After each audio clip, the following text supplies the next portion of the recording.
right, thank you, Leroy.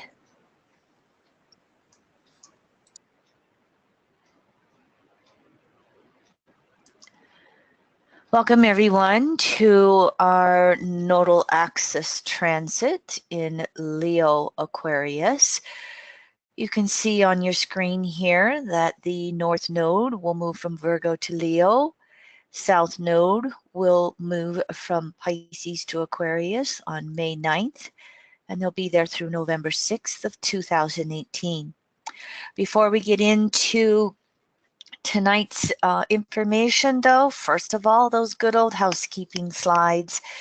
Here at the Evolutionary Astrology Network, you can study EA with us 3 different ways. You can listen to our free weekly audio podcasts. You can subscribe to our Astro Library. And of course, we have 3 segments to our Evolutionary Astrology course. Here's a slide on our Astro Library. This contains a dozen plus years worth of materials that have been taught by myself and other evolutionary astrologers through all kinds of various events, conferences, workshops, webinars such as these, audio files, etc. 3 different sections. You can subscribe 1 month, 6 months, 12 months, or you can do a monthly recurring that you cancel at any time. Here's our Evolutionary Astrology course. As you can see, we have 3 different segments to our course up here on your screen. Segments 1 and 2 are available completely with materials, which is the binders and the DVDs. They're available on a digital only basis that you access from any internet device, or segments 1 and 2 can come both ways, materials and digital access. At this point, segment 3 is still available as materials only. Any questions, you're always welcome to contact Leroy via phone or email as you see on your screen. Of course, again, what we're going to work with here is that 18-month transit of the nodal axis moving through Leo-Aquarius, May 9th, 2017 through November 6th, 2018. We're going to start with some basics on the nodes, though. The North Node and South Node are points in space where the moon's path intersects with the plane of the ecliptic.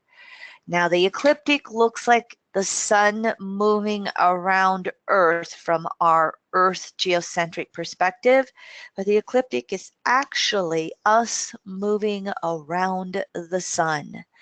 The North Node or ascending node is where the moon's path crosses above the ecliptic.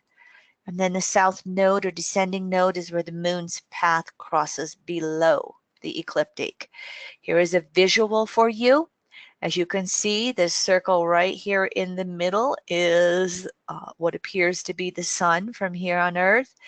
And here is the moon's path as it goes. And you can see here's where the moon intersects the sun's path moving north, North Node. 2 weeks later, the moon's path moving south of the ecliptic and the South Node. Twice a year, these paths line up at the same time with the sun and the moon and the earth, and we have our eclipses.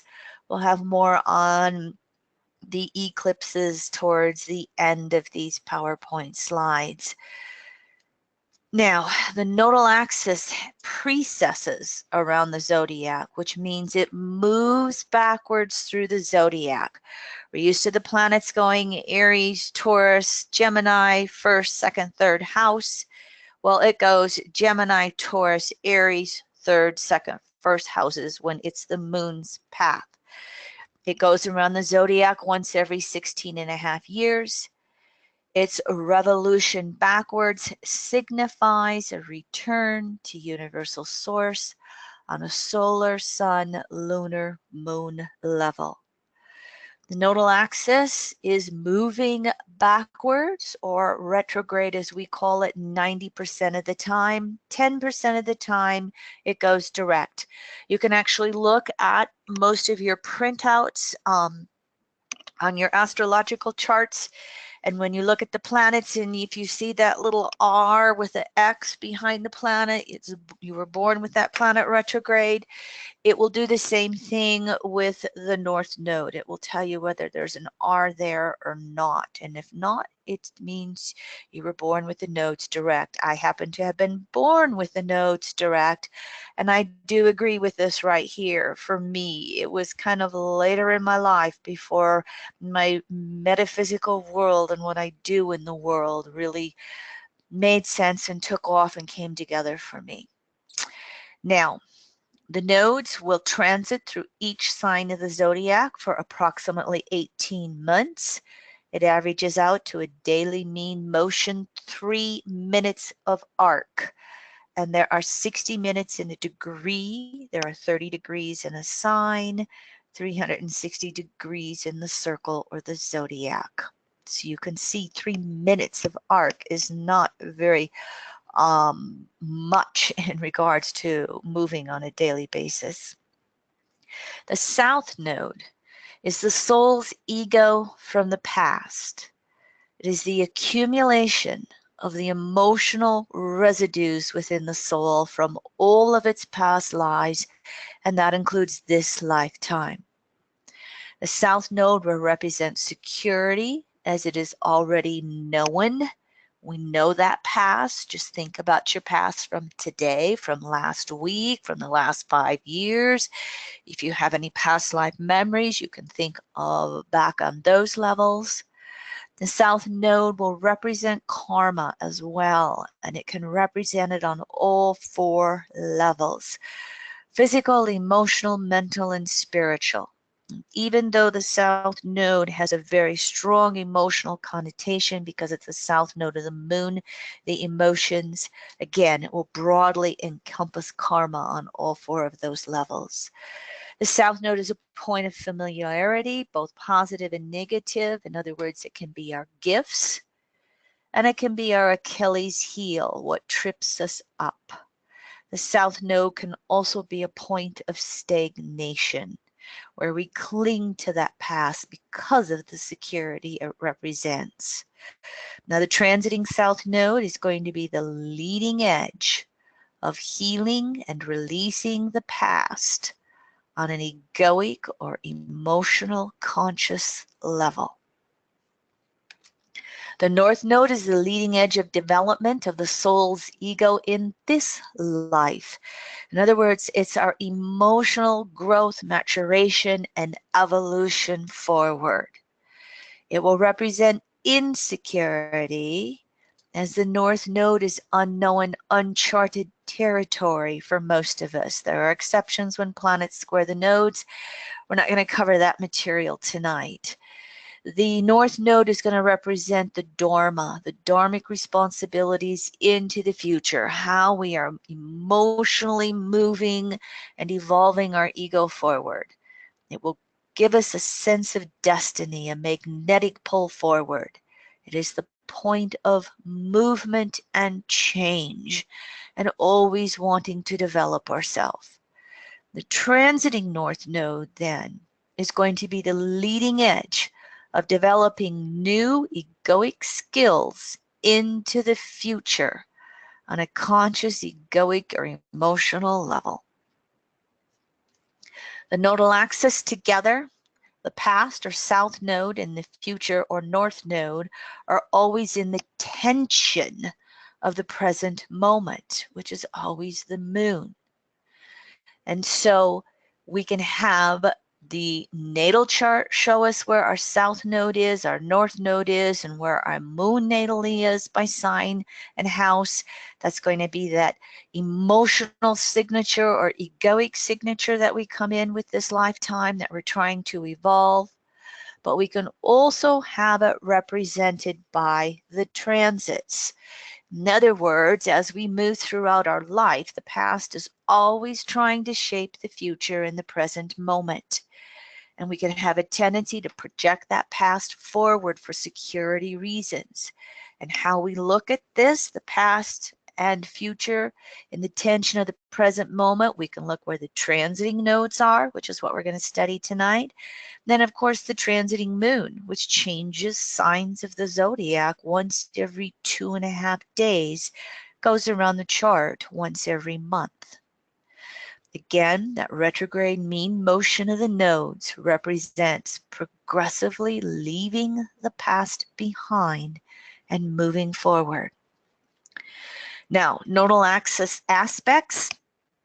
Remember, it takes approximately 18.6 years for the nodes to go around the zodiac or the circle chart.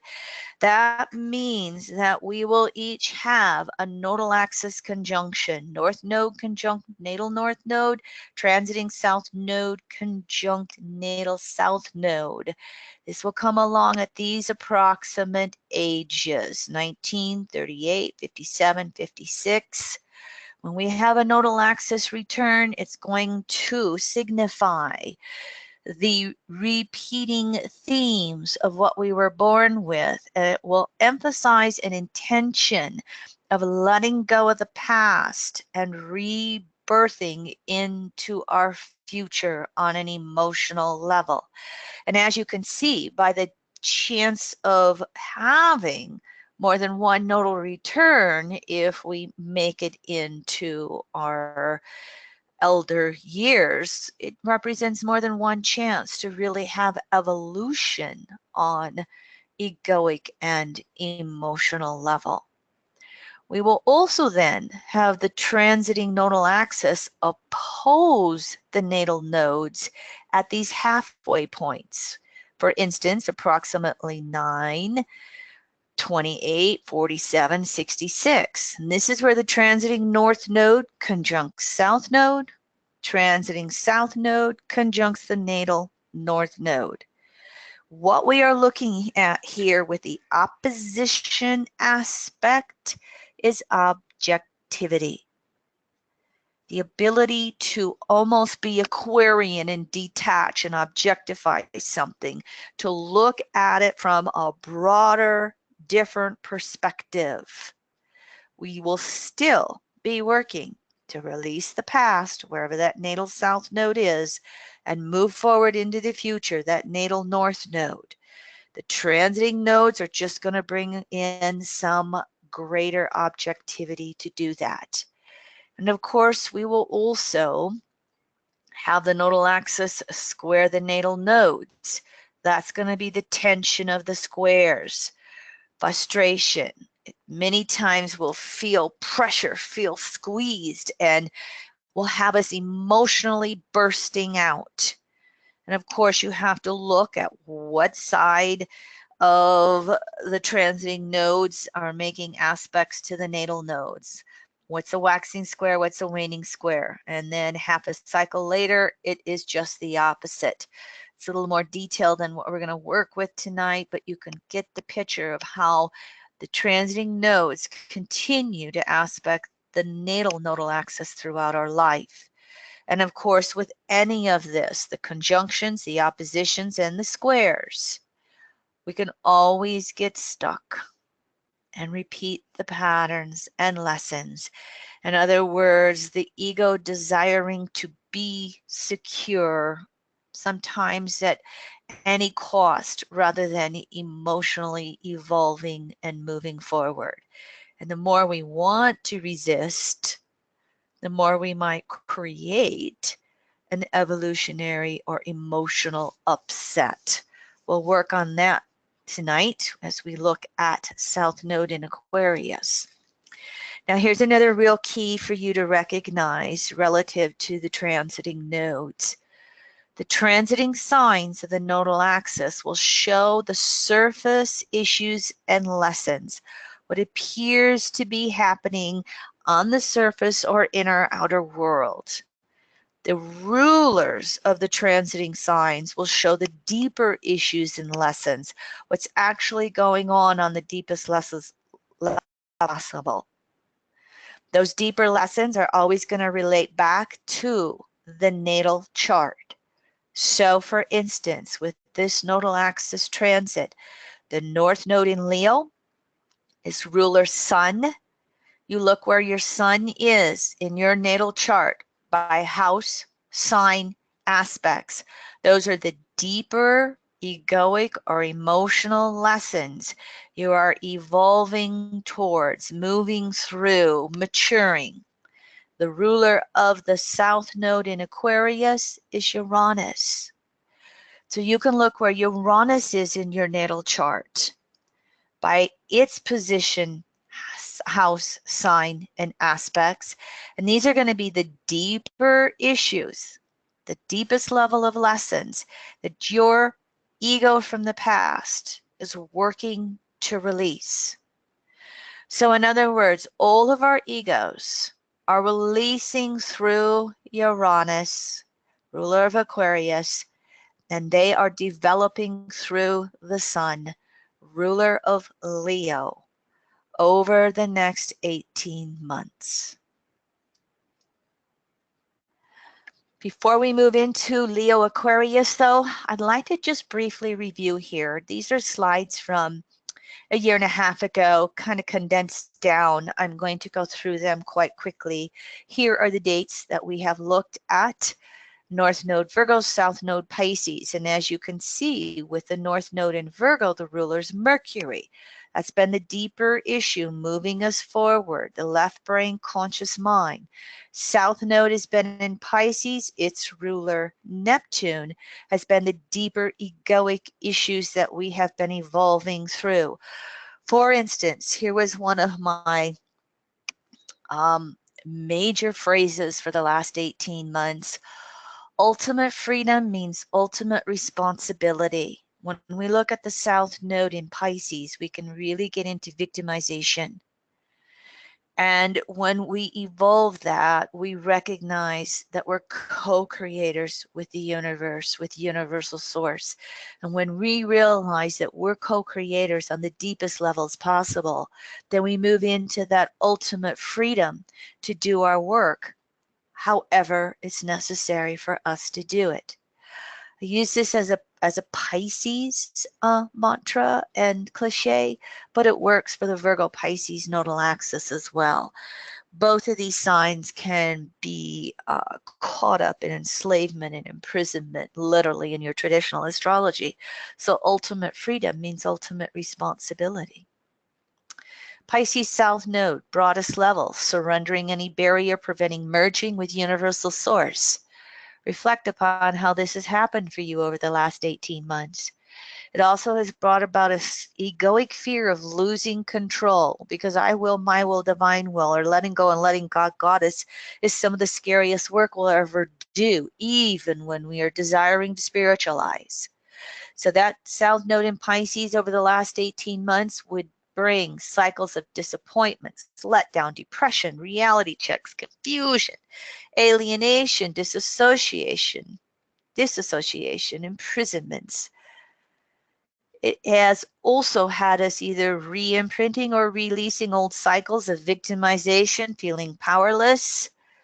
It has been re-imprinting or releasing old cycles of victorization and power over. This is a good old sadomasochism that we talk about with Virgo Pisces. Ultimately, again, there is no victimization.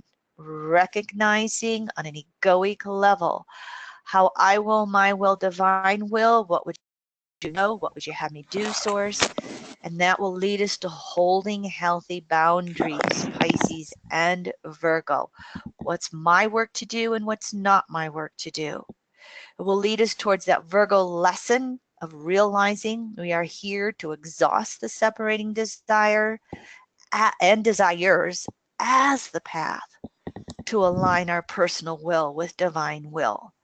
Jeffrey Green will call that the path of the householder, not the path of the monastery, trying to pray ourselves perfect, often separate from civilization, but to exhaust those separating desires through civilization, community, etc. The Virgo North Node, I decided I wanted to leave this quote in here based upon what's taking place in our world today. Our main purpose in life is to help others. And if you can't help them, at least do not hurt them. Whew, isn't that a little true quote as we wind up the nodal axis in Virgo Pisces? How well have we been learning this? I mean, added to this picture, of course, is transiting Chiron and Neptune in Pisces as well. They will continue this lesson on for a while longer with us. That Virgo North node over the last 18 months, recognizing the best path to honor and serve another person, a group, even universal source. It has led us to karma yoga, which is realizing what is the best work vehicle for us relative to our natural capacities, our karma from the past, and aligning ourselves with divine will. This Virgo North node has brought about change through crises, bringing things to a head in order to create evolution. It's had us learning to honor the body temple, which is the temple that our soul resides in. It's helped us recognize avoidance patterns and activities. It's led us to discrimination on all levels: physical, emotional, mental, spiritual. The most important action with a Virgo North node is to try one more time. And what's one of the most important things we can do? Unconditional self-love. I love me. I love all that I am, just as I am. Really, truly believing in yourself. Now, reflecting on that for a moment or two, you'll get the printouts of these, or you'll get the PDFs of these slides, excuse me, as we move forward, so you can refer to any of these particular slides as you want to at your own pace. But here's the nodal axis moving forward again. Here's the dates. And I included the previous two cycles, each one 19 or 18 and a half years ago. And I was reflecting on this one for myself, going, oh, this is interesting. During this cycle, I had a major relationship end. I finally left my 8 to 5 job and moved into my astrology full-time, self-employed, Y2K, January 1st of 2000. Transiting North Node in Virgo was a few degrees away from my Pluto at 2 degrees Virgo.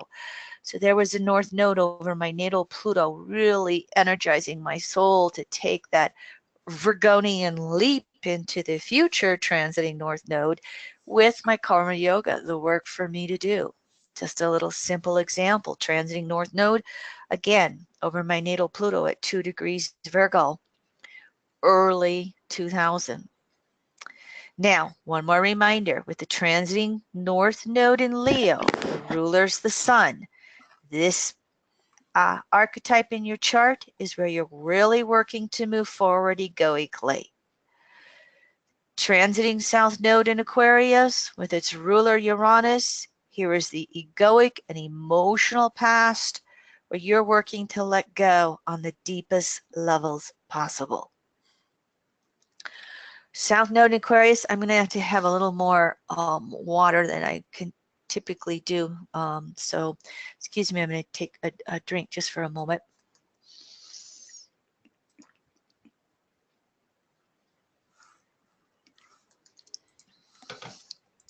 So the broadest intent with a transiting South Node in Aquarius is for the traumas of the past, both this life and past lives, to resurface into consciousness in order to heal the wounding on emotional levels, okay? In other words, we're not going to avoid trauma here. We want it to come into consciousness so that we can heal it emotionally. Uranus, ruler of Aquarius and 11th house, this is one archetype. It is the archetype of the individuated unconsciousness or the individuated unconscious mind. And it contains three things: the past in all its detail, this lifetime, past lives. We access it through spontaneous memories surfacing, repeating prior events, regression, hypnotherapy, akashic records. All of that can be activity that we do during this nodal axis transit. It also contains the present and whatever we want to suppress via Saturn, the individuated consciousness, whatever we don't want to look at, what we want to avoid, we try to push it down below the surface. The individuated unconsciousness is always popping it back up again. It also contains the blueprint of the future, which is accessed through repetitious messaging. More on this in just a moment. Whoops, I gotta click. Kim? So with it, well, yes. Just before you get on a roll again here, we had a question from the board, and I know you're going to get to this if you haven't really, you have somewhat this in some of these slides. But the question is, what happens when the ruler of the North Node conjuncts the ruler of the South Node? And of course, what happens is kind of a what does that set up in the chart? Is a question we had on the board. Generically, whenever the ruler of the North Node, this can be the ruler by sign or the ruler by house. Whenever the ruler of the North Node is conjunct the South Node, natally, it is pulling the ego back into the past to clean something up, to heal it, to resolve it. It means you've got to go back before you can go forward. And when the transiting ruler of the North Node is conjunct the South Node, then it's doing it on a transitory basis. Conversely, when the ruler of the South Node, natally by sign or house, is conjunct the North Node, the past is being pulled forward. We've already worked upon those issues in the past. We'll continue, but there's an emphasis on really getting over it and moving forward. We're being pulled forward on a stronger basis. And when the ruler of the South Node by transit goes over the North Node, boom, it's just like activation moving us into the future of that North Node, wherever it's located by sign and house. So again, ruler North Node conjunct the South, got to go back to the past, clean something up, relive, sometimes fruition. Ruler of the South Node conjunct North Node, pulling us forward. One takes us back, one moves us forward. When we have the transiting node, South Node in Aquarius, remember I said we're not going to avoid trauma, okay? This is going to be a word we talk about for the next 18 months.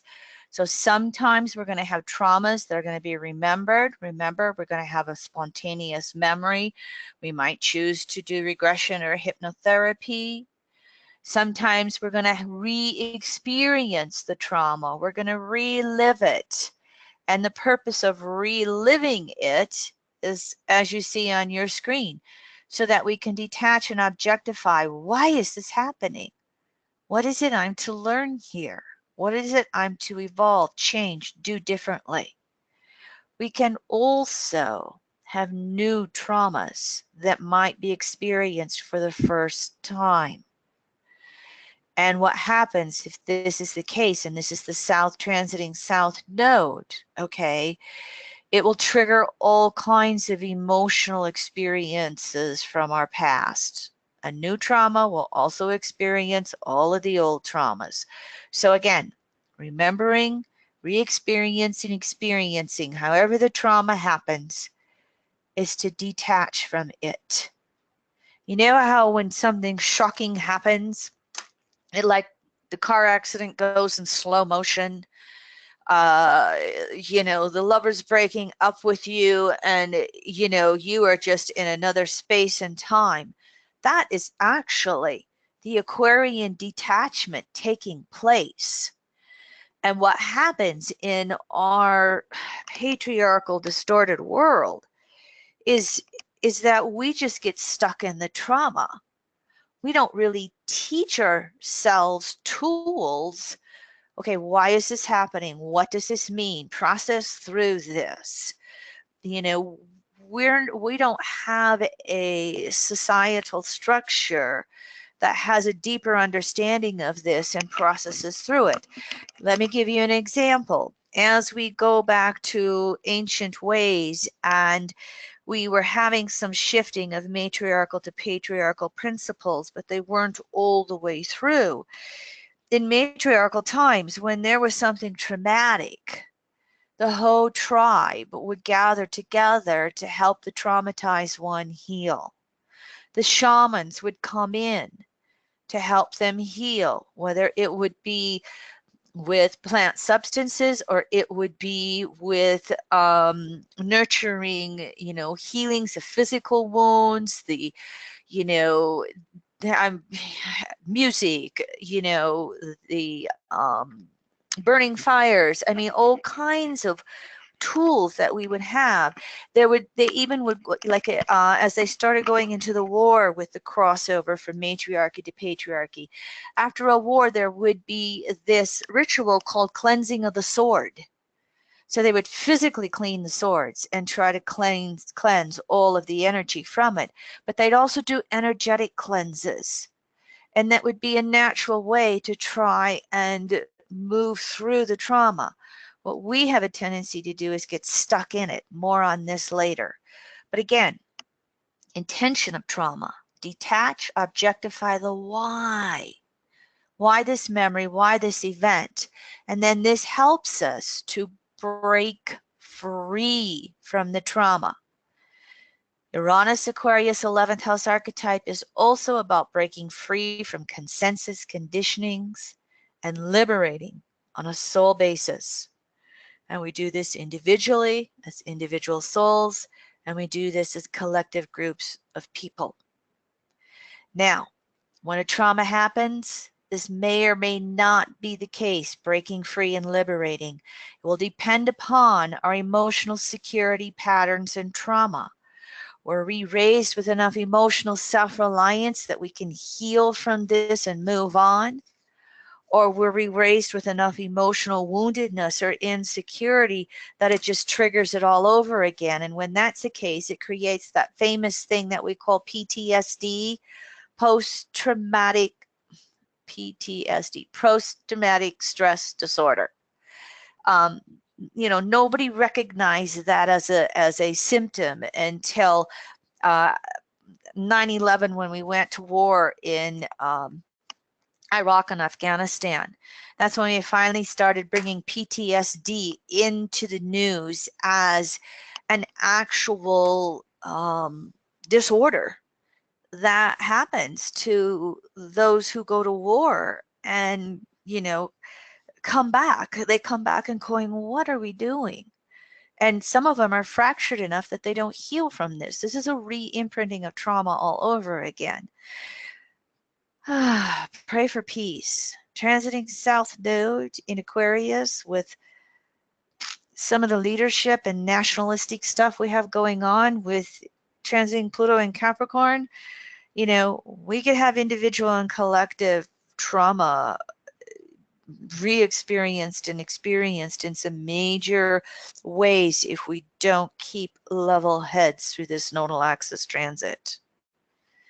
Now, if we have an emotional security that wants to move into resistance, clinging to the past. How many of us cling to the story? The story of, my ex divorcing me. The story of, I always lose my job. The stories of wars, rapes, traumas. If we resist trying to understand it on deeper levels, we can increase the degrees of trauma. And when that happens, it is like, getting more and more and more intense, trying to wake us up. It reminds me of the concept in EA called evolutionary necessity. When something bad, quote unquote, happens to someone, you have to be very careful not to assume karmic retribution. They maybe never raped another person if they experience rape. It may be a refusal to grow in some way, and it creates this situation called evolutionary necessity. It's necessary to have this intense experience in the hope of waking one's self up, shaking us out of our routine and our resistance to have us look at the larger picture. Why is this happening to me? What does it mean? What am I to heal and learn and understand and evolve through? Let's look at these 3 ways that the individuated unconsciousness works through this transiting South Node in Aquarius. When we look at the past and all its details, again, it's all the details in this and every life.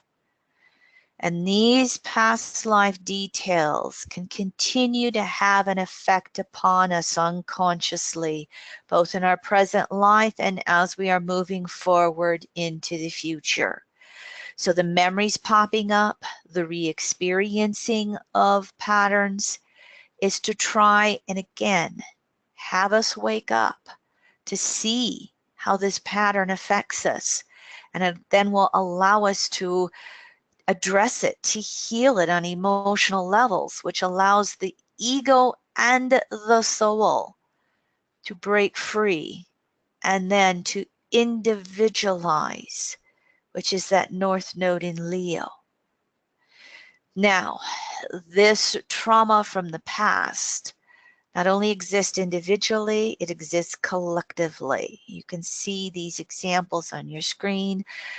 The Nazi extermination of the Jews, the sinking of the Titanic.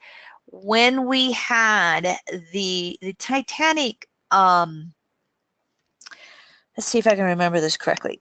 The Titanic sunk with Uranus and Aquarius in 1914.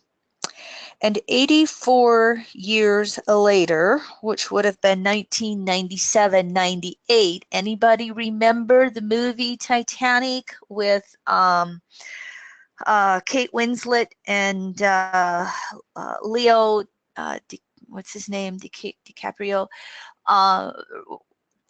One Uranus cycle later in Aquarius. Here we have that movie. All of us collectively felt through that movie the trauma of the drownings and the breaking up of the ship, and that, what did it take? 3 hours for that to happen?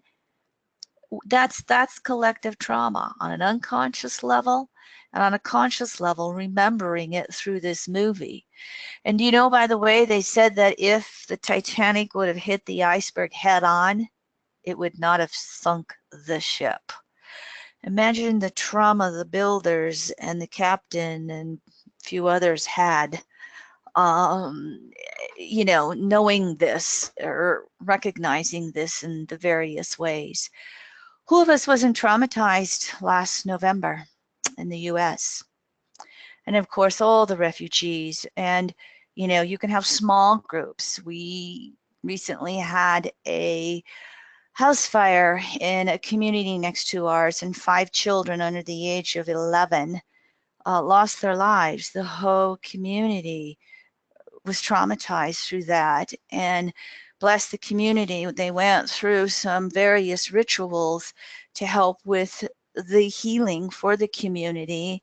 And you continue to see stuff in our local news about how they're working their way through that with the parents and grandparents who are left.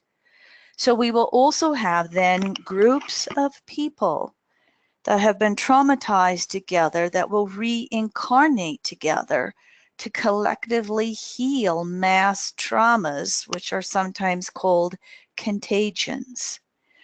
What happens here, though, is consensus society may or may not understand the broader picture of these cataclysmic events. We may notice in some countries how there are those far-right groups of people who are denying that the Holocaust ever happened. So when there is an inability or a refusal to understand a trauma on a consensus collective level, it almost always leads to a repetition of the pattern. How many times do we go to war? How many times before we recognize we cannot bomb our way to peace? So we repeat it until enough of the consensus gets it and breaks the pattern. So we can look at all kinds of collective patterns being brought to the surface that represent traumas in the US, in Britain, in Syria, name your country. Perhaps we might even be starting to recognize these collective traumas on a global level. Will it be the majority of us yet? I don't, I have my doubts, but we're getting there. When we look at this South Node Aquarius transit via the present that gets suppressed, this is Saturn. Saturn's the individuated consciousness, the structure of consciousness, the boundaries of what we can recognize and maintain in that space-time medium. And we are going along in our lives day in, day out, and there will be things that we'll try to avoid or suppress or not deal with because it will represent that desire for our soul and our ego to be secure. Who of us does not want to be emotionally secure? So anything or anyone that threatens security can get avoided, rejected, resisted, suppressed. Look at how that's going on today on some collective levels, looking at the ways we treat groups of people, Aquarius. That group is different than us. And I don't want to look at them as human beings. I don't want to look at them and their beliefs or their children hurting or their starvation. And so we just kind of avoid it. And yet what happens is it's going to keep coming back into consciousness via this archetype. We also will have I just mentioned, collective groups resisting change. The U.S. example is the U.S., not wanting to deal with single-payer healthcare as a human right versus the profiting from the sick, which is what we have been doing for the last 100 or so years. Look at how this is slowly changing. And I think it's going to take on a little bit of acceleration here as more and more people go, wait a minute, I have a family member, I have a friend, I have a coworker, I have somebody I know who has health issues and they can't afford health care. So this is kind of changing, and I think, again, this will change even more through this nodal axis transit. But this individuated unconsciousness with Uranus and its rulership of Aquarius in the 11th house will continue for the next 18 months to push up the avoidance and suppressions. They're going to come back into consciousness again until we reflect and recognize that we can't avoid it. It needs to be addressed. It needs to be changed. Here's one of them. Who of you participated in the People's Climate March over the weekend? I didn't know this, but this has been organized for over a year. And when the organizers of the Climate March, this was not the March for Science on Earth Day. This was Bill McKibben and the 350.org group of people. They were organizing this expecting that Hillary Clinton would be president, and they wanted to keep the pressure up on her to continue to honor the Paris Agreement, to continue to move forward protecting the planet. Well, this march turned out to be something much different, as it actually came about a year later. So this nodal axis transit will also have the blueprint of the future in the picture as well. And this is recognized by the element of repetitious foresight into our consciousness, individual consciousness on a spontaneous level. And we have it clairvoyant, we see it, comes clairaudient, we hear, and it can really come clairsentient, which we sense as we have the south node of the moon, the emotional egoic past in Aquarius. When these repetitious messages happen once or twice, they can be fantasy or they're going to be further down the road over a longer period of time. If we have the repetitious messages into the future and they keep coming up again and again on their own, you're driving your car, you're doing your dishes, you're just going about your life. If they happen again, and again, it is our own individuated unconsciousness to the depth of our soul, showing us how we are meant to be moving forward now. And if we get the courage, North Node Leo, to follow through on these repetitious messages, we will minimize, maybe even preclude any upsetting or potentially traumatic events.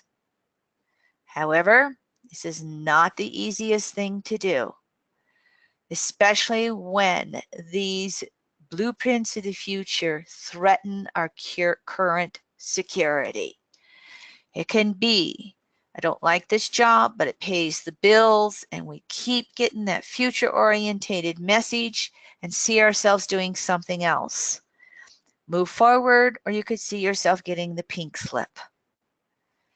Same example as you're in a relationship and you keep getting the message that you want to move forward beyond the relationship. If it's what's highest and best for your soul, it's what your next evolutionary step is, it will come about one way or another.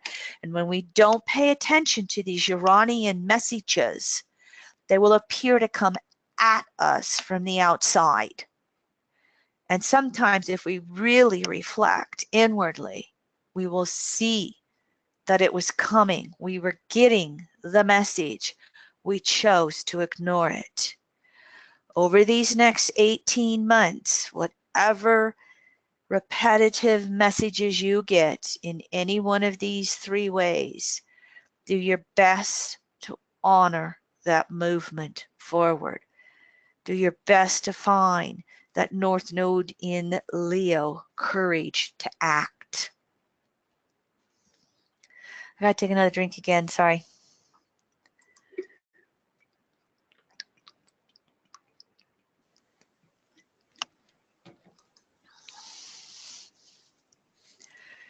So liberation on an egoic basis requires the courage, North Node in Leo word, to be a group of one when necessary. In other words, to individuate and break free from security, to individuate and break free from consensus standards or consensus conditionings. And we will do this individually, we'll do this as groups of people. And that courage to move forward falls into three categories. There are those who just race forward into the future. They are the avant-garde, the rebels, the progressives. Let's do it. Let's march for climate change. Let's march for, women. Let's go get active in whatever way we think something should be happening. I call 2017 the year of activism. So 1 year. It's initiation year. Then there are those who defend the past. This is the consensus. This is the security conscious. This is those who feel that tomorrow will never be as good as yesterday, and there is a fear of the change. And there are always those in the middle who sway back and forth depending upon who has the majority here. These in the middle, they're the undecided, the uninformed, they don't care, they're not paying attention. We always will have these three interactions moving back and forth on any issue. And this also is a Uranian archetype as well. This is the Uranus part. This is the Saturn part. Uranus is moving forward. Saturn is clinging to the past. And of course, then there is that push and pull in the middle between Saturn and Uranus. So what we have here with this archetype is we have the passive polarity, energy moving towards the center. We have the fixed modality, maintain, persevere, and we have the air element. This is communications, mental. So this archetype, whether we're talking the planet ruling the sign or the house, it's passive, fixed, air, and it can lead towards resisting passive, fixed change. And this south node can be all talk, but we don't follow through with action, or we can be paralyzed in the trauma of the moment. We can be paralyzed in the re-imprinting of the trauma as well. So it becomes necessary then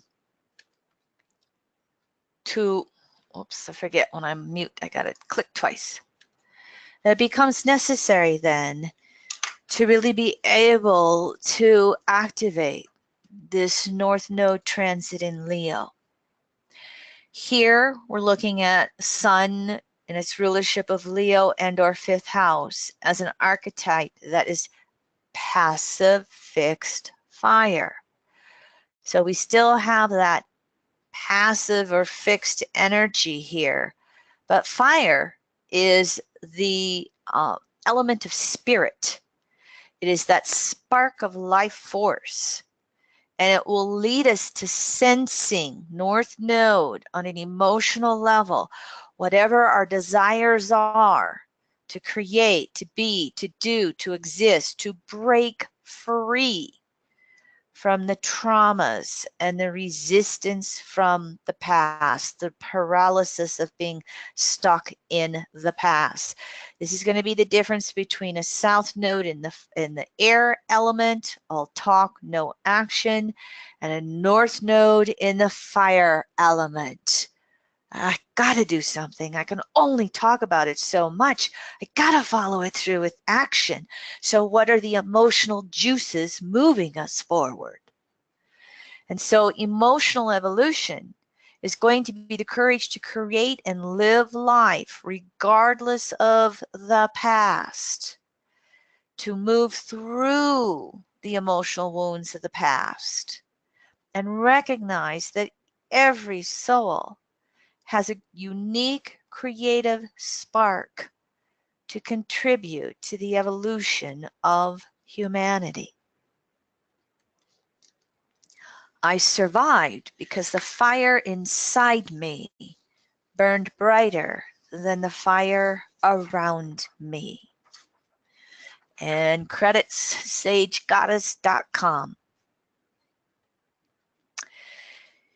With the Leo North Node, individual souls will emotionally gravitate to other like-minded souls for the courage to support their creative ideas. Again, this is in regards to the past, the present, the future. It's not guaranteed that when we look for other like-minded souls that we're going to have progression. Because in natural law, most of evolution is very slow. Step by step, day by day, year by year, even life by life.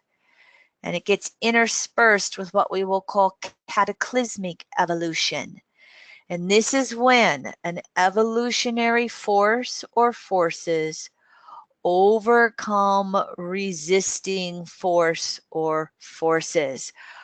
For example, the biggest example we can probably get right now is while Pluto in Cancer and Pluto in Leo generations can be resisting climate change on a political level. There are younger generations that are totally getting it. And sooner or later, these younger generations representing the evolutionary forces are going to be saying, we can't just sit by the sidelines anymore. And if by some chance they don't have the political power, the evolutionary forces of Gaia, planet Earth. Happy May Day, happy Beltane, everybody. Happy fertility spring. The evolutionary forces, well, we will have to address it. We'll have to address the rising sea levels. We'll have to address the droughts and the excessive cost of weather events becoming more and more expensive. So you can see that there's different ways we can have evolutionary forces overcome resisting forces. And the North Node in Leo is going to be all about the creativity to do something about it. Whether we're just trying to create the new next fashion trend, or we're trying to create, a cheaper way to desalinate all the seawater.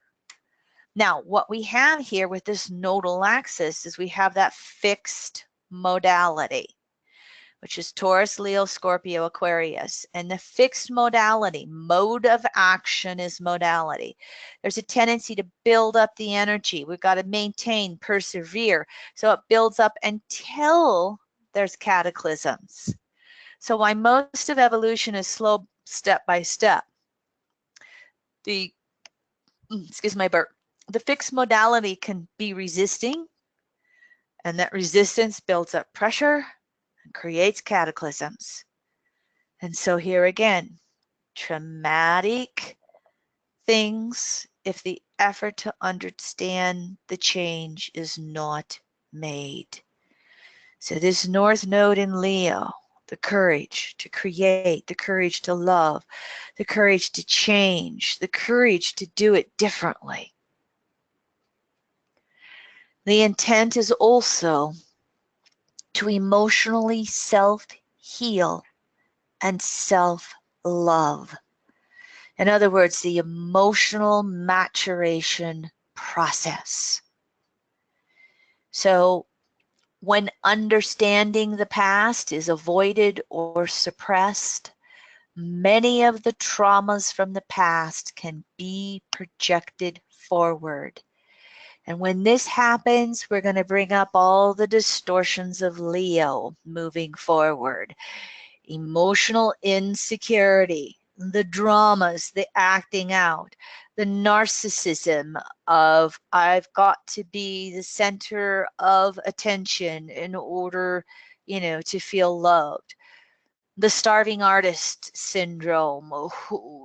In the world of EA, this is somebody who, again, wants to be the center of the universe, the subjective perspective versus that Aquarian objective. And they want to be creative, but they just want to create what they want to create, and it has no relativity to a societal need in any way. So we can have those wounds of the childhood be re-experienced. In many ways, it's the bottomless pit and the need to be loved. Even as an adult, we can unconsciously keep looking for the partner who will meet the needs that were not met by our parent. We look for that partner to be the de facto parent. We can go for those love affairs in order to feel like we're the center of the universe. It's just another drama tactic to be noticed, to draw the attention to us, versus learning to really deeply love ourselves, looking for it emotionally on the inside, versus having to do all the attention getting drama stuff on the outside. So again, you can see whether it's an activity, word, expression, creativity, if it is distorted or we're not healing that South Node past, all these wounds are just going to come through as well. And these wounds can kick us back to that south node and another trauma again. So evolution with this nodal axis can require both drama, trauma, Leo-Aquarius events that will sooner or later force us in upon ourselves to self-reflect. Now, if we're consensus state of consciousness, ego-based, we can project out there that we were the victim. We didn't learn from Virgo Pisces. It's their fault. If we're individuating and spirituating levels of consciousness, then we really are looking at what did I do to co-create this? How do I do it differently? The intent with this North Node in Leo is also to recognize the larger picture, the collective situation or societal need, and then understand what our unique creative role is. And that requires a healthy ego, a healthy self-sufficiency and self-love, so that we can honor and recognize each person's role in the play. That South Node in Aquarius achieves fairness and equality, as each one of us are uniquely honored and recognized. And on some of the broadest levels, a quiet, inward self-love is the deepest emotional evolution with the North Node in Leo. In other words, loving ourselves regardless of whether we have the recognition of it outside of ourselves. Looking for a deep inner self-love with source versus always having to be the center of the universe with whoever we relate to. And this will lead us to seeing that spark of life, Leo, to see that spark of universal source in every person, everywhere. Being deeply loved by someone gives you strength, while loving someone deeply gives you courage. And loving ourselves deeply can give us the courage to emotionally evolve however it is necessary for us to do so. Okay, Leroy, this is my little break point for you. Would you remind everybody again about the handout article? Yeah, thank you, Kim, for the information so far. We're going to take a little mini break, give Kim a chance to take a 1 minute breather, and we'll do a poll. But before we do the poll, as she suggested, just notice on your control panel on your computer screen the handouts button. You can click that open, and you'll notice that you can immediately see upon clicking that PDF. Yeah, Adobe Acrobat icon, Leo-Aquarius Nodal Axis 1 PDF. That is the updated version of a article that Kim wrote on this Leo-Aquarius theme. So make sure you get that onto your computer.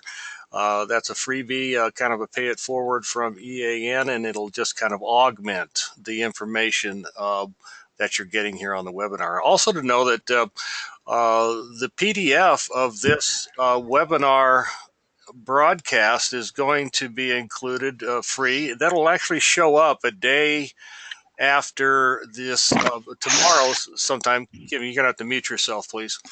Oh, I thought I was. You're gonna that'll actually show up tomorrow, about 24 to 48 hours. I think I got to set on 1 day after for those that are actually participating in the webinar. You'll get a follow-up email from the webinar service, and the PDF link will be right. Kim, you must go ahead and mute. I don't understand where my mute is. I'm sorry.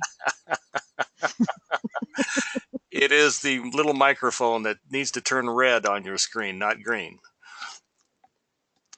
You know, they changed the board. I apologize, everybody. I think I found it.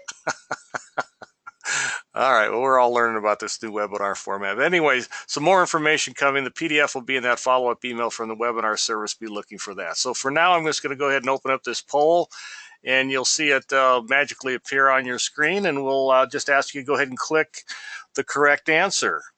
So let's just take about 30 seconds here for everybody to get their responses. The nodal axis, it's kind of a review of the material that we've covered. So I see about 20% of us have voted. Go ahead and select one answer and one answer only.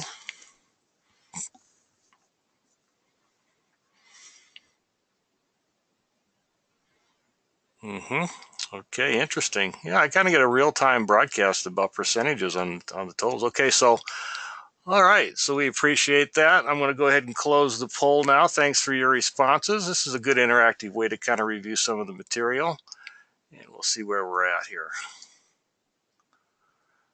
All right, poll closed. Actually, I'm going to share the results with you here. The nodal axis is really all of the above. You guys have about 3/4 of you got it right. You know, it does represent the leading edge of our emotional evolution as we're talking about that Leo-Aquarius theme for the next 18 months. It does indeed on the chart kind of move backwards or clockwise around the zodiacal wheel. Most of the planets, as we all know by now, move counterclockwise. And of course, it's about an 18, 19-month transit, and it really just refers to a point in space, like Kim Marie's chart at the beginning of the presentation kind of displayed. So thanks for participating, everybody. I'm going to go ahead and hide the results now and invite Kim to come on back and continue the information. Well, now I'm unmuted.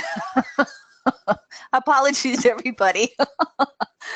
I get so busy teaching that I am not always left brain looking at all of these little details on that little orange arrow menu button. And obviously they've changed it and I'm not understanding it. So, well, we'll go over that, but it added a little bit of nice hometown flavor to the professional webinars we try to produce here at EAN. yes, okay, moving on now. Okay, do I have the control of the screen again? Yep, there I do. I thought I'd jump right in with Donald Trump's chart, moving off of this material for the nodal axis transit. As you can see, the south node in Aquarius is, well, through Pisces yet here. And the first half in Aquarius, it's moving through his 7th house. The transiting north node is moving through his 1st house. Now, that transiting south node ruler is Uranus. So up here in Donald's chart, you can see it's right here. It happens to be conjunct the north node. So we have the rulers of the south node and the north node conjunct together in his chart with his natal north node in the 11th house. I looked at this and I thought, oh man, we're going to have an exciting ride for the next 18 months with this guy, if he lasts that long. Just the nodal axis through the 1st and the 7th. You can see on a surface level, it's going to be himself versus others. And if he's into the suppression and the avoidance here, it's never going to be his fault. He's always going to project that onto someone else. He already does that.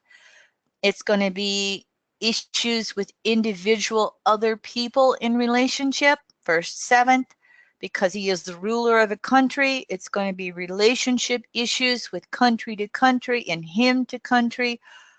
Of course, we're going to see relationship traumas coming up all over the place. But here's the deeper issue going on. Do we have someone who can objectify 11th house? What's deeply taking place here? I also then got curious about, I'm finishing up a cough drop, excuse me, about the transiting north node through Cancer, Capricorn, 2018-19, and the transiting north node through Gemini, Sag, 2019-2020. at the 2020 election, the transiting North Node will be exact on his natal North Node. He will have a nodal axis return. If Trump stays in office for 4 years, there were many astrologers from different methodologies who kept saying Hillary's only going to be a one-term president. Some would say whoever's elected, they're only going to be a one-term president. And this was going on before we were down to 2 candidates and we had multiple, Democrats and Republicans running. So I looked at this and I thought, wow, what will happen if Donald Trump actually makes it 4 years? Will he run for re-election? Will he make it that long? I don't think I could see him getting re-elected even with this nodal axis return. I just think too much time will have passed and there will be too many people who will have woken up to the way that he talks out of both sides of his mouth, says whatever he wants to say without any regard to fact. And I also think what will be the traumas that happen with him. Earlier, I think it was today, Leroy and I were speaking and Leroy was going, Kim, what evolutionary state of consciousness do you see Donald Trump? He says, you don't see him beyond consensus, do you? And I says, no, honey, I don't. He has the smartness that comes from the Gemini Sag and all the air and some of this trying stuff going on. But on a soul level, I see him either, I go back and forth between transitioning between second to third consensus and just being born into the silver spoon lifestyle so he knows it. Is it possible that he's third consensus and maybe he's going to get a shock and trauma that'll help move him towards first individuated? I have a tough time seeing that. I mean, we're talking about a 70-year-old here who, if they haven't learned the lesson at this point, what will it take to help them learn it?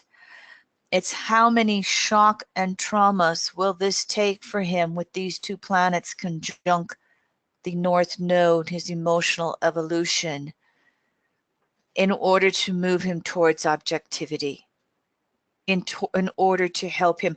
A lot of people say, here's the narcissist. But I'm beginning to even wonder if perhaps there isn't some literally mental disorder. I mean, if you were as public as he was and you were caught in a lie or you were caught, just spiffing off facts that had nothing to do with history, probably everybody on this call would have a consciousness that would feel mortified and would make corrective steps that we don't try to put ourselves in that position again. Gemini alone in the 11th house, all that Gemini with Uranus there is in the 11th is a classic signature for fracturing. Yes.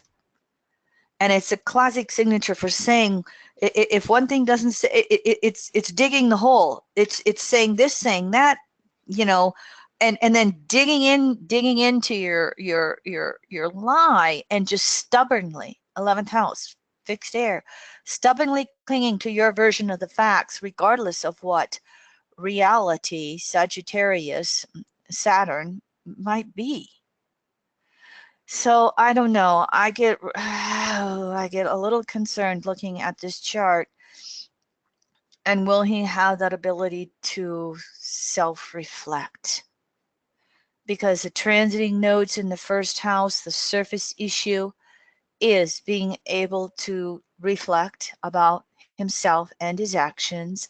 And the deeper issue is being able to objectify who he is and his own mind and how he looks at things.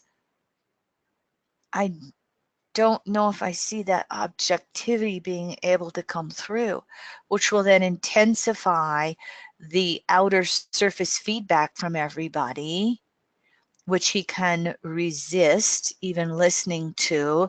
Again, that suppression of anything that threatens emotional security or homeostasis, and having that the distortions of Leo, the self-centeredness and the narcissism, that it's just, you know, it's constant adoration. This guy's not going to stop having his campaign rallies because that's the only place he gets his adoration.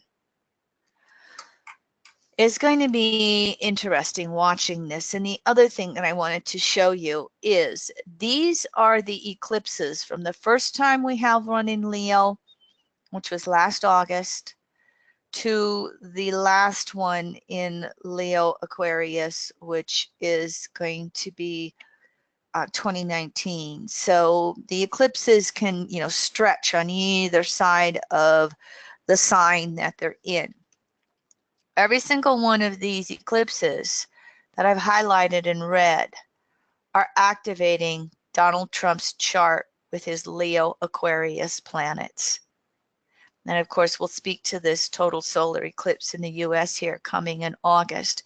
So you can see as we move into the eclipses in the North Node this summer and the eclipses in the South Node early next year, the next 4 eclipses are going to be extremely active on Donald Trump's chart. 11, 15, 27, 29 degrees, 11, 15, 27, 29 degrees. I'm using the 9:51 a.m. chart for Donald Trump, which is the time given by Bill Meridian, who is a financial astrologer, and he is quoting Donald Trump's second wife, Marla Maples, and her daughter, Tiffany Trump. I think they actually used him as a financial astrologer. And he came out with this information late last summer. So it's a little bit earlier than the chart that gives him a 29 degrees Leo rising, but either way still keeps him a 12th house Pluto. The nodes move into the 11th, 5th rather than 4th, 10th. And I think this just intensifies with the natal nodes here.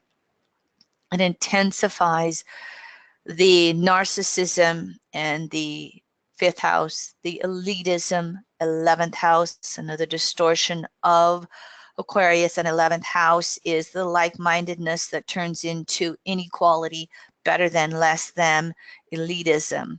You know, all of the wealth, the haves and the have-nots can be in Aquarius energy as well as Capricorn. So these eclipses are going to be pretty darn exciting for this guy over the next 4 years, as we have the nodes move into the next 2 signs as well. Now, I thought I'd just show you the US chart too, and then I'm going to move into aspects that are going to show you where we have the trends of activity over the next year and a half. I use the Gemini rising chart for July 4th, which is 2:13 a.m. And that gives us a 9th house Pluto. And it puts, regardless of whether you use the 2:13 a.m. or the 5:10 p.m. chart for July 4th, the Sibley chart with the Sag rising, both charts have South Node in Aquarius, North Node in Leo. And here's the transiting nodes right here. And so the South Node is going to go over the moon in Aquarius, and in mundane charts, the moon is always the public. It's the masses. And in this chart, the South Node conjunction to the moon will be this coming November. In the Sibley rising chart later in the day, the moon is later in Aquarius, and that means it'll happen earlier, reversing May, June. So we can see where there's some activity here, May, June, or November, with the public being shocked by Donald Trump, detaching, objectifying Donald Trump. There'll still be those in the public who will just defend him up one side, down the other. His approval rating is already low. Can it go any lower? Stay tuned. We'll see what happens. I'm expecting something in the Aquarian themes of shock and awe that has the public going, wait a minute, what's happening? What's going on here? If you use a Gemini rising chart with the moon in the 10th house, it's possible it might be something in regards, of course, to government, the whole thing going on, but it could be the laws of governing. It could be even our finances, finding out something in that area. Perhaps maybe even something with health and wellness, the moon, the public, and the emotional health of the public. Moon rules these Cancer planets down here. And so I'm looking for something along the year to just shake everything. And of course, what happens in next summer? I looked for an orb of about 8 degrees. And from May through September, the transiting south node is going to be in orb of the nodal return. It's going to be exact on June 13th. So here's another date that you might want to be watching. But here's the larger orb of the south node. And again, the nodal return, and you can look for more information in the handout article that I shared, how we go back and forth between the Statue of Liberty, give me your poor, your tired, your oppressed, and our build the wall and keep everybody out. So we go back and forth between that Aquarian brotherhood, sisterhood, and the distortions of the Aquarian elitism. And then that's distorted with this nodal return with Leo, you know, the leader of the free world, the make America first again, the greatest country on the planet. All those themes follow through in regards to this. And so when this nodal return comes, which choice are we going to make here as a collective people? Are we going to continue along the distortions? Will we find a new level of courage to be open-minded and flexible to others, especially those that might believe or think differently than us? Stay tuned. Will we continue down the path of polarization between inclusive versus exclusive, or liberal versus conservative possibilities? Could possibly be the case. Thank you, international listeners, for letting me have my U.S. perspective. It's kind of hard for me to get, not talk about it because it's so dramatic right now and it's so visible right now as you're looking at everything. I'm going to start moving into some of the aspects so I can hopefully get us done in the next half hour. But Leroy, if anybody has questions, again, you can chat with him. And Leroy, you're welcome to put something up on the screen. I'll try and see if I can get through these aspects fast enough to give us a little Q&A time if anybody wants to ask questions on all of this. My fascination is more on the mundane level. I don't know the exact time that the nodes reverse, but I've got close enough. It's in my time zone, mountain time. In the northern plains, it's going to be somewhere around a little after noon. There's a grand trine that's going on. We're kind of familiar with the Saturn waxing or waning trines to Uranus, the Mercury retrograde right now, waxing trines to Saturn.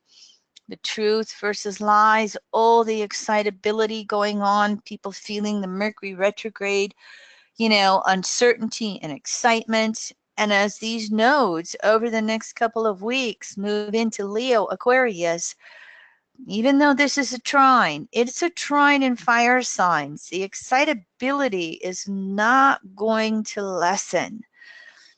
pray for peace. Just visualize level-headed people around the world. And if you're US, in the United States, visualize level-headed people around Trump. My fear is that we create all this excitement and distraction with war that nobody has time to notice how many of our social foundations are being gutted, so that we don't notice how many of our economic and climatic rules and regulations are being gutted. There's so much that's going on that you don't even hear about in the mainstream news.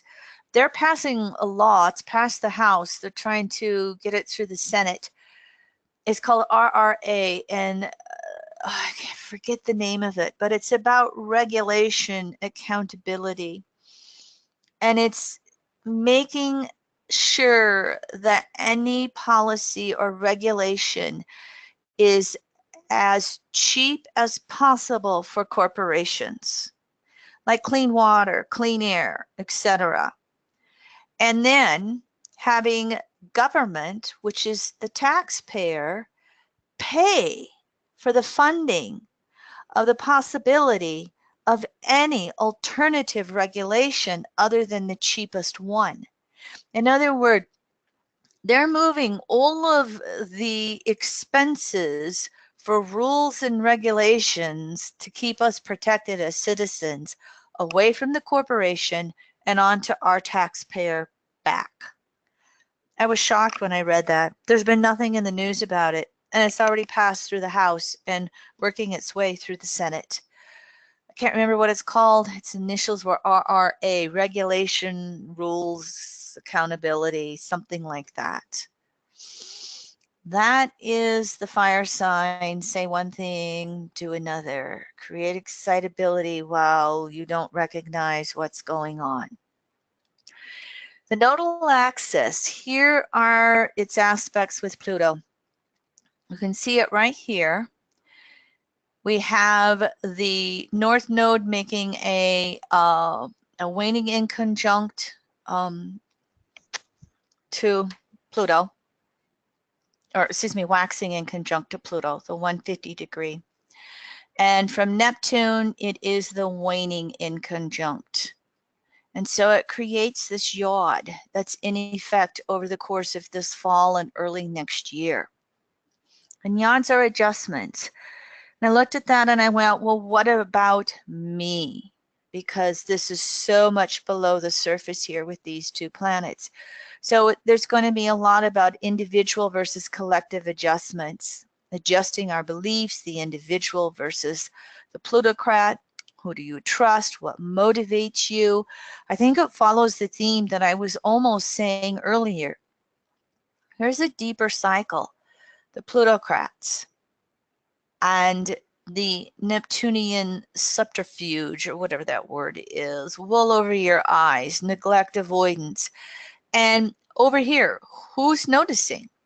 Are we really recognizing what's happening to us? Stay tuned as we move further along into this nodal cycle. Uranus will have a trine to the nodes, but what really comes to be important is the midterm elections in November of 2018 in the US. Uranus will be 2959 retrograde, square the nodes. It's going to square actually at Taurus to Leo-Aquarius. But I did the chart 2 days later after they have shifted into Aries, South Node Cap, North Node Cancer. And it almost is that last gasp of activism moving forward, because it's Leo Aquarius, and then it's the end of Uranus in Aries, and it's going to move into Taurus. And so the Uranian initiations in Aries must now be sustained in Taurus in order to survive. And there can be emotional backlashes, Capricorn, Cancer, to the Leo-Aquarius, courage to rebel. So there's going to be a feisty time period when we get to these midterm elections, with Uranus square the nodes in the fixed signs and then moving and shifting signs into the cardinal. It will require a get out the vote, and hopefully with some more aspects that I'm going to show you that are coming down the line here, there's going to be enough activity that we really will have people going, uh-oh, you've got to be active. You've got to do the active many versus the ruthless few. With Chiron, there's a couple of different aspects to Chiron. I looked at them with the South Node making its conjunction to Chiron, which happened back in Pisces at 22 degrees about a year ago. And so here's Chiron moving from the waning inconjunct to the waning sesquisquadrate to the waning trine. And what has healed enough in order to move forward? Making the effort to self-heal. Remember the self-love that we talked about. Whatever, wherever you find any woundedness in your life yet. And honoring how it feels in moving forward. And if we're finding that courage to honor our emotions as we're working to heal, then we can help others in holding healthy boundaries ourselves, helping others hold healthy boundaries. That is the gift of Virgo Pisces. If we've done our work with Virgo Pisces, we've learned how to hold healthy boundaries. I'm not the victim. What is mine to do? What is not mine to do? And now how do I heal the traumas that want to come up? And with the healthy boundaries and recognizing my work, their work. How do I heal myself? How do I help heal others without going back to the distortions of taking on too much here? Saturn. Saturn, again, as we saw, that North Node is making that waxing trine. Then it's going to go to a sesquisquadrate, and there's going to be 3 waxing inconjuncts, the inner adjustments here taking place. Saturn's going to be moving into Capricorn. And so that waxing inconjunct, again, nodes move backwards. We start at Capricorn, we reverse through the zodiac to Leo. Waxing inconjunct. So this is going to require inner emotional adjustments with how our realities are changing, with whatever's going to take place in our world next year. Stay tuned. I'm going to have the classes on Saturn moving into Capricorn, and with Uranus moving into Taurus, where's my security?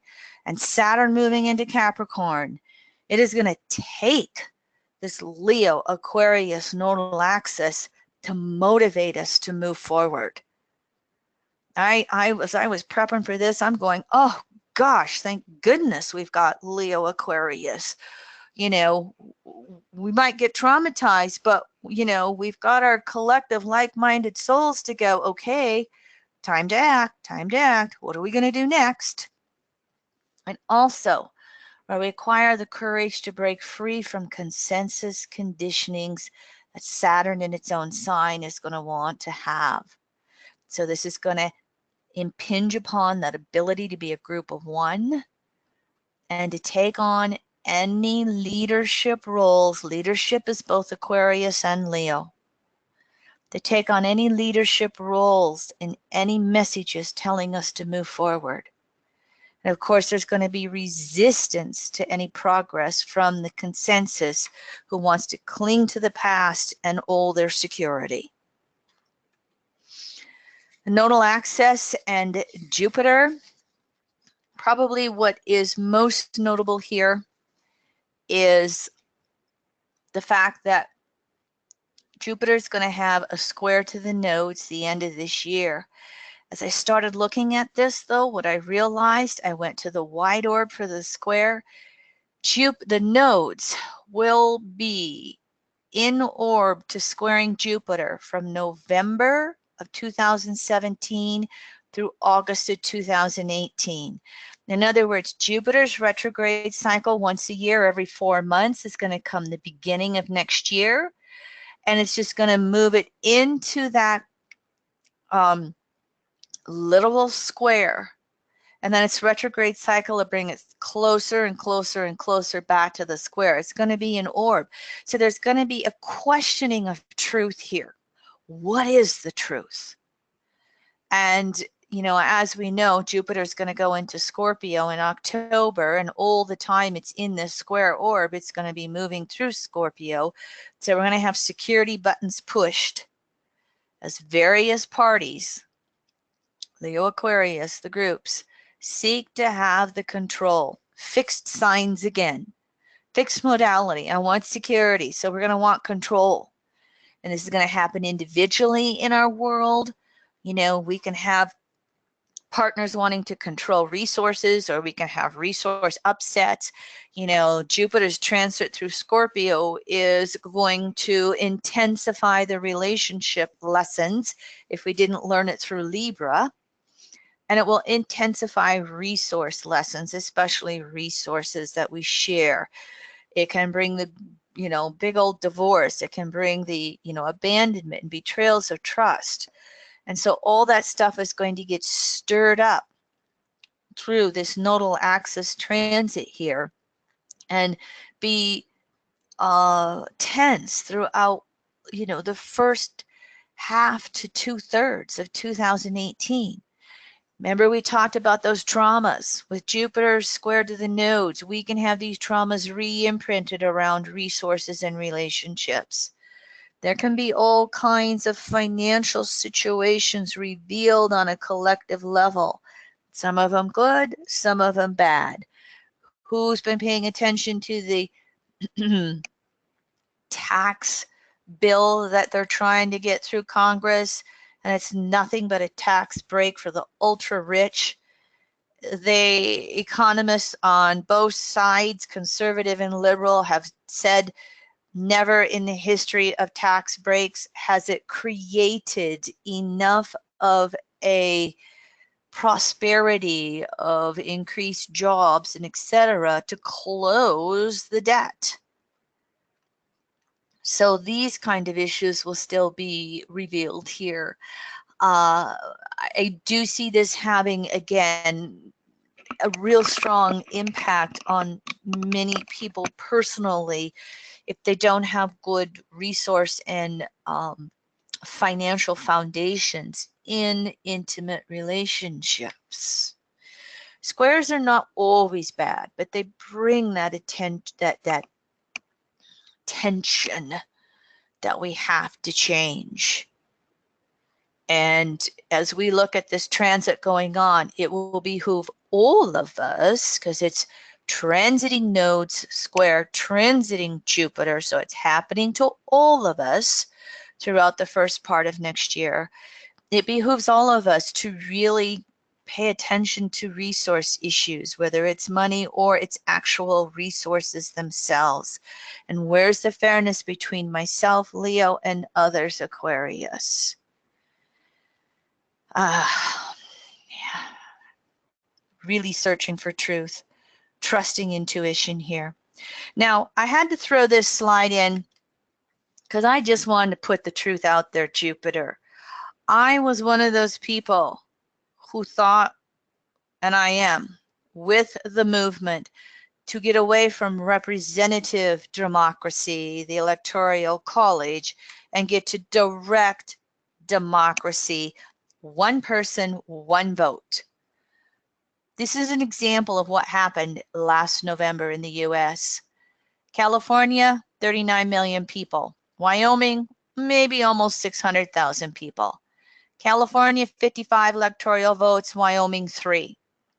700,000 Californians for 1 electoral vote. 200,000 Wyomingites for 1 electoral vote. So every single vote from Wyoming is worth 362 times what each vote from California is worth in the election for the President of the United States. When I saw it broken down that way, I was, I was not a fan of the Electoral College before the election. And afterwards, when I saw this statistic, it was like, oh boy, now I really know it. There's a Jupiter truth for you. So Jupiter, square the nodes. Don't let anybody pull any wool over your eyes. Ask for the truth. Show me the truth, and it will be revealed. What's the broadest level of truth I can understand? Here's going to be one of the highlights of the nodal axis transit, because we're going to have a Mars retrograde next year, once every 2 years, every other year.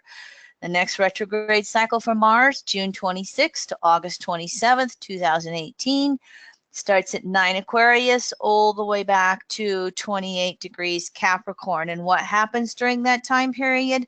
Mars will oppose the North Node and conjunct the South Node in Aquarius 3 times. June, July, September. Next summer, heading into our midterm elections. This is going to be a feisty time. Mars retrograde is about reviewing actions. It's about going from impulsive actions to considered actions. It's reviewing our conscious desires. Mars conjunct that South Node in Aquarius can reignite traumas, reprint traumas. It can create new traumas. It can create a feistiness. My country's better than your country. My ideas are better than your ideas. It can be quite a feisty, insecure time. I've always said Mars retrograde is one of the most frustrating retrogrades, because Mars doesn't like slowing down. Mars doesn't like having to take time to review something. And whenever there's a Mars retrograde, there's always a Mercury retrograde in the mix as well. Just like there's always a Mercury retrograde in the mix with Venus retrograde cycles. Here we go. So Mars conjunct that South Node. It's going to be in orb from mid-May to mid-October. As I said, can we find that courage to act differently? Can we be objective? Or is Consensus Aquarius going to bully its way with others? This will create a very strong need for activism. This is going to be the midterm elections. What is going to unfold between now and then? We are not guaranteed that the opposition party can change things at a midterm election. I think it's quite possible that we can, but only to the degree that the active many get involved. Here's Venus with the nodal axis. Here is a conjunction that's going to come later this year. We're actually going to have Venus go from conjunction to conjunction during that time period. And then as it moves into the next cycle at the end of this nodal axis transit, the Venus retrograde in Scorpio Libra will create the 3 squares with the nodal axis finishing up in Leo Cancer. As you can see, these squares, September, October, the third one after the midterm elections, Venus gets into the picture after Mars does. And so South Node conjunct Mars in the summer, 2018, followed by nodal axis square Venus fall of 2018. Continual questioning of values. Venus has to make sense of any Mars retrograde actions. What will be the shenanigans tried during Mars retrograde to have an influence on midterm elections? I expect conservative exclusive principles to try all kinds of baloney to try and get their way. Again, these are fixed signs. No one is going to want to compromise. And I think that a lot of our national politicians see the writing on the wall over the long term, and they're going to try and regress social progress as much as possible. Again, because they see the writing on the wall. They know how the young adults look towards single-payer healthcare, look towards more social democracy values. So they're going to do whatever they can to keep the control and the power. How are we going to choose to be involved if we wish to see it differently? So here again, old leadership wanting to cling to it. Let's see what new leadership evolves. And so I think that there will be more and more of what exclusive principles are trying to do. I think that stuff's going to be made more and more visible leading into the midterm elections with the Mars and Venus retrograde cycles. Again, Mars retrograde Aquarius, Venus retrograde Scorpio back to Libra. Here's Mercury. I found this interesting. This is not always the way it is, but look at this. We're just finishing up Mercury retrograde cycle, trine North Node, sextile South Node. Here's one in November, trine sextiles. March of next year, trine sextiles. Fall of next year, throughout the election, trine sextiles. That's not always the case. I will have another, I think I have another slide on that here. I'll go back over with that. Sometimes the Mercury retrogrades can be a square to the nodes. Sometimes there can be conjunctions to the nodes, but they're all trines and sextiles, which, you know, can kind of lend itself to pulling the wool over our eyes. I wanted to give you a slide from my state of South Dakota. Senator John Thune is from our state. Here's a quote he said in the New York Times. He's, meaning Trump, he's going to say things on a daily basis that we're not going to like. But the broad legislative agenda and goals that we have, those would be big wins. In other words, we have Republicans that are starting to recognize that the more fiascos Trump can create, the more it will distract than the legislation that they're trying to move through, such as dismantling healthcare, such as massive tax breaks for the wealthy, including our president. And I don't know who those of you caught the tweets from the National Park Service coming out of the Badlands, badass Badlands. The Badlands are in western South Dakota. They look like the landscapes of the moon. They're a pretty cool place to visit because it just looks like you're on the surface of the moon. So as we know, with what Trump is saying, you can see what's coming through there. And then somebody actually took the National Park Service symbol and created an alt-us symbol for it, which I kind of liked. So just a few little jokes from South Dakota, not to ignore, but to lighten up the deepness of what they're actually trying to do. I knew I had the slide in here. So these nodal axis trines and sextiles during these Mercury retrograde cycles, Mercury's, you know, all this is happening in fire and air signs. The nodes in fire and air, Mercury in fire and air retrogrades. It can be opportunities for compromises and negotiations, but it can also bring some distortions. Again, just like we've been talking, let's see how much chaos we can create so you don't notice what we're really doing. And we must learn to trust our intuition in understanding the truth versus the lies. We also must make the repeated efforts to communicate until the common ground is found. We'll do this on an individual cycle. We will end up doing this on a collective cycle as well. Now here are the Mercury hard aspects to the nodal axis. You can see we have the conjunctions, and so we go from conjunction to opposition to conjunction here. And it's going to be very similar to the other inner planets, the Sun, Venus, and Mars. Again, when we look at the hard aspects, it's going to be all about how do we compromise. And of course, we can find many times that we might have resource upsets triggered, especially as we look at Uranus moving into Taurus next year when these happen. Uranus is the messenger, so it can many times be the trigger.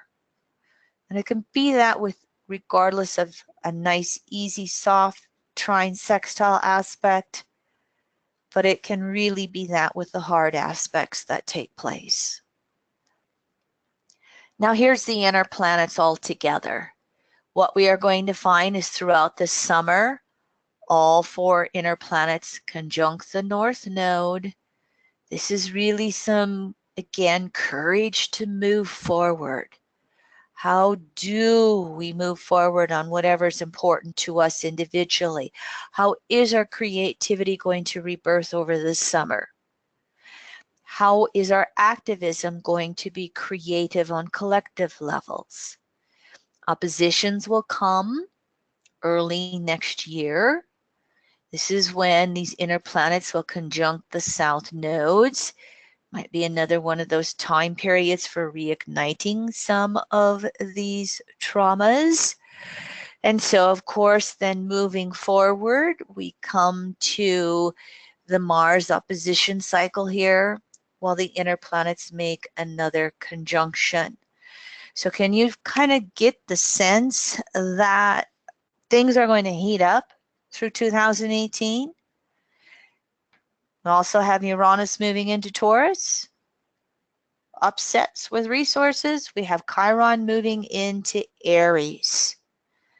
I'm done healing. Now I'm going to do something about it. Or the wounded, wanting to do something about it in a wounded way. More on those in future webinars. Here's the sun aspects. And of course, when we have the conjunctions and the oppositions, we're going to be having eclipses. And I thought I'd put this one in too, because Leo is children. This is another statistic for you.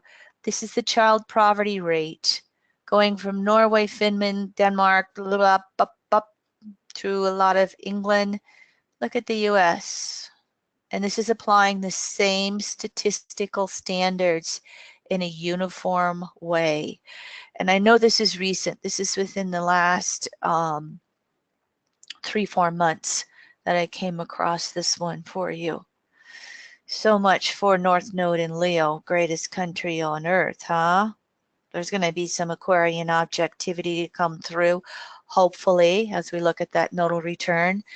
Eclipses. Let me see if I can go through this path fast enough.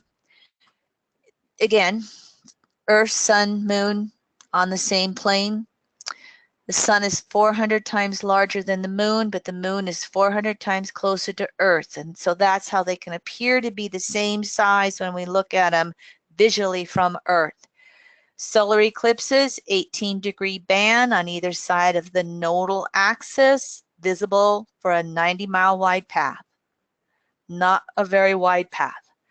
Lunar eclipses, 13 degrees on either side of the nodal axis, and a lunar eclipse is visible through an entire hemisphere, half of the Earth. Here's a solar eclipse. Sunlight coming through, moon, and it ends up being this little 90-mile wide path that makes a circle around the Earth. Lunar eclipses, sunlight, Earth's in the middle, full moon, and you can have anything from no eclipse, penumbral, partial, total lunar eclipse. And again, these are fairly easy to see when they happen because they do cover half of the Earth. Now, North node eclipses happen when the sun is on the north node. It emphasizes moving forward, developing the ego. South node eclipse season happens when the sun is on the south node. This is Leo, this is Aquarius. This will emphasize reviewing the past, releasing old ego. There are anywhere from 4 to 7 eclipses annually in a calendar year. We won't have a year for 7 eclipses until 2038. I haven't looked forward that far to see how exactly what they will be. But here again is all of these eclipses that I showed you from beginning to end with Leo-Aquarius. That I showed this previously with the marked in red for where they would emphasize Donald Trump's chart, which was, again, most of next year. But the real biggie that most of us are excited for is that there will be a total solar eclipse moving across the United States this summer. It will be Monday, August 21st. At about 29 degrees Leo. Depending on where you are, 1:30 in the after. It's going to start here, okay? It's going to go backwards from this. I should have turned those around. It's going to start about 10:30 Pacific and then go about 11:30 Central or Mountain, 12:30 Central to 1:30 Eastern. Leroy and I had wanted to pull off an event, and under various reasons, it's just not going to come together. But we will be right down here in Alliance, Nebraska, and 3 miles north of Alliance is a little touristy attraction called Carhenge. And it's rusted cars put in a circle and shaped exactly like Stonehenge in southern England. It's a freebie tourist attraction. They're already advertising, well, they've been advertising the total solar eclipse there for 2 years.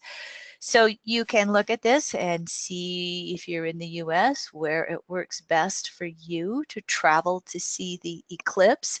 I had researched, and not so much in Jackson Hole and the Rocky Mountains, but once you get east of there to Casper and Douglas, Wyoming, Alliance, Nebraska, and you start moving through most of Nebraska, this stretch right in here in Wyoming and Nebraska, it's about an 87% chance that you will have a cloudless day. So there is a place to view the eclipse if you are interested. So in conclusion, with this nodal axis transit, every upset is an opportunity to evolve self-love. This nodal axis transit is about finding the courage to act and create.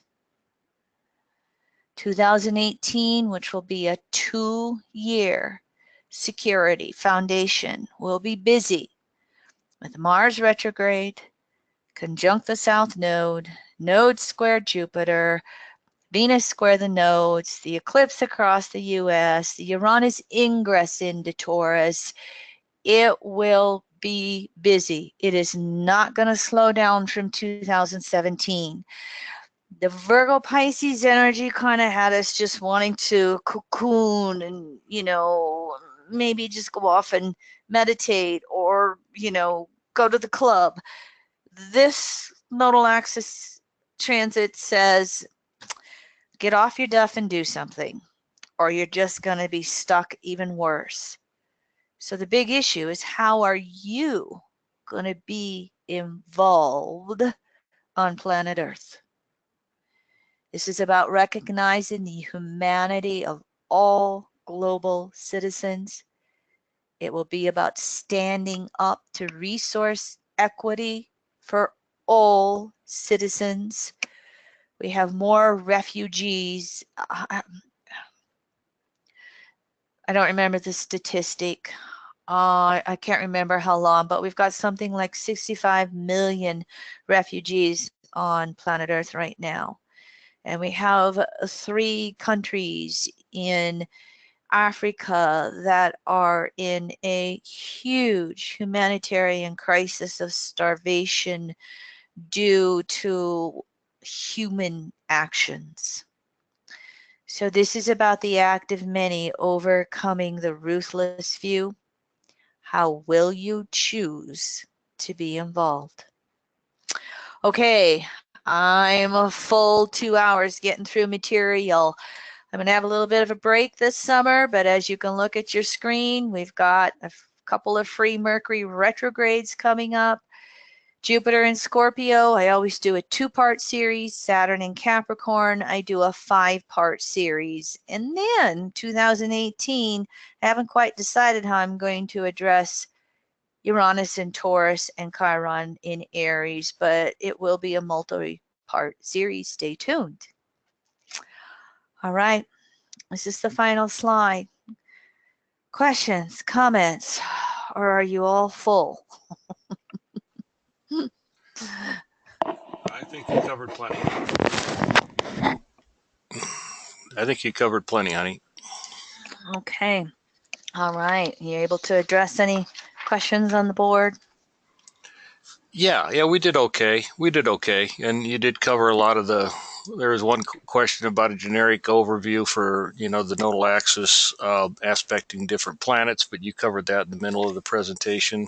Just the planetary archetypes very well, I thought. So I think we're good. Mm-hmm. Mm-hmm. Yeah, this is always a general overview. This is information that you take, and you work to apply it to your own chart.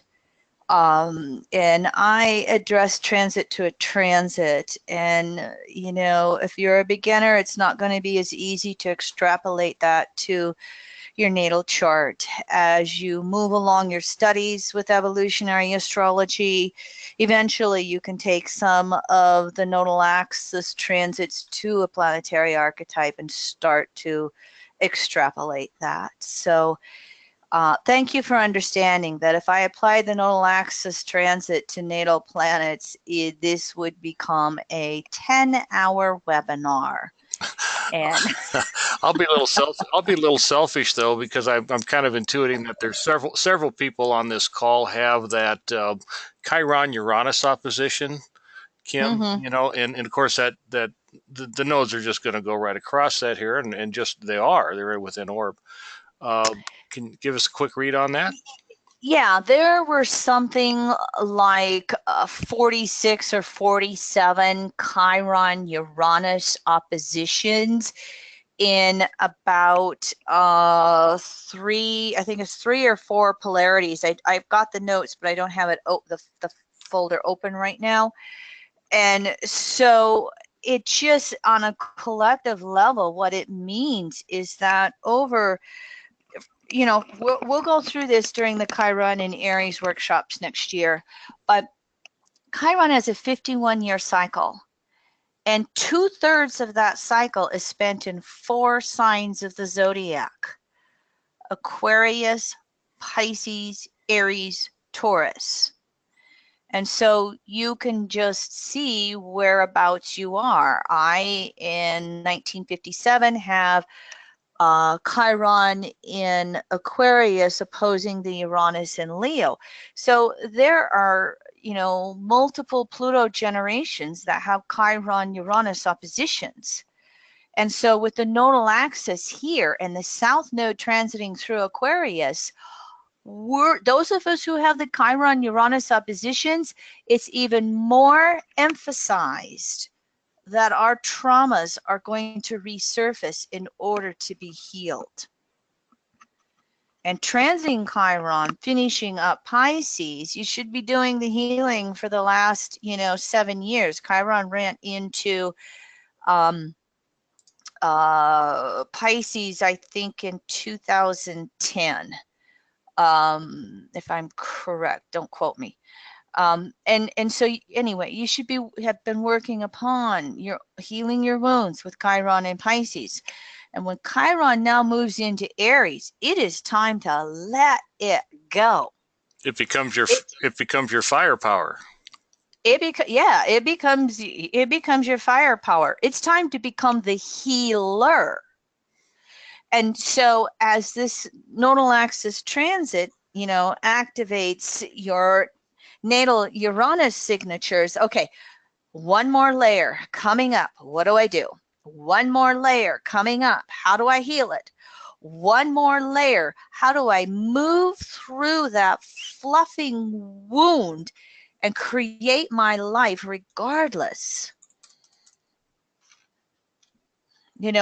Transiting North Node in Leo will go on the Uranus in Leo mini generation. And that's what's, that'll really be activating that. There's a whole little mini group there that we work through that. And Leroy, maybe you can remind me, I can extrapolate that on one of our weekly podcasts through when we have a downturn over the next month or so.